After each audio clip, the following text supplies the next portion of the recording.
میں نے پوچھنا تھا کہ یہ 300 سال تک انہوں نے کہا کہ عیسائی وہاں رہے تھے، تو وہ پورا 300 سال عرصہ رہے تھے اور بیچ میں باہر بھی گئے تھے اگر حالات ٹھیک ہو گئے تھے تو؟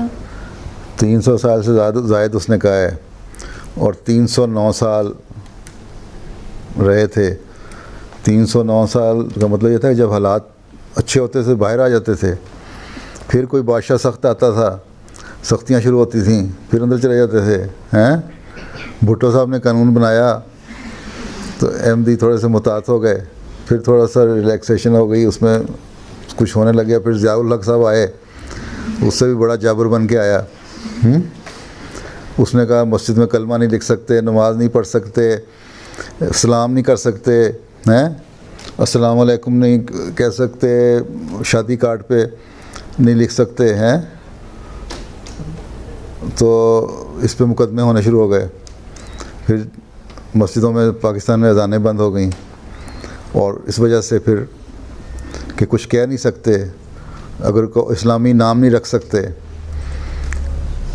اور خلیفہ وقت کا کام کیونکہ ہوتا ہے جماعت کی رہنمائی کرنا، ان کو بتانا، اس لیے جب سب کچھ بند ہو گیا، اس کا مطلب نہ خطبہ دے سکتے تھے نہ نماز پڑھا سکتے تھے، تو اس لیے وہاں سے مائیگریٹ کرنا پڑا نا خلیفہ مسیح رابع کو، اور ابھی تک وہ قانون۔ پھر اس میں ایک وقت آیا کچھ تھوڑی بہت ڈھیل ہو گئی، پھر نمازیں پڑھنی شروع ہو گئے ہیں کھل کے، بعض جگہ اذانیں بھی شروع ہو گئیں۔ پھر کوئی نہ کوئی مولوی کسی علاقے میں کھڑا ہو جاتا ہے اس علاقے کے لوگوں کی طرح۔ تو جس طرح احمدیوں پہ گزر رہا ہے نا یہ دور اونچا نیچا، ان پہ بھی گزرا، لیکن ان پہ زیادہ سختیاں ہوتی تھیں بعض لحاظ سے۔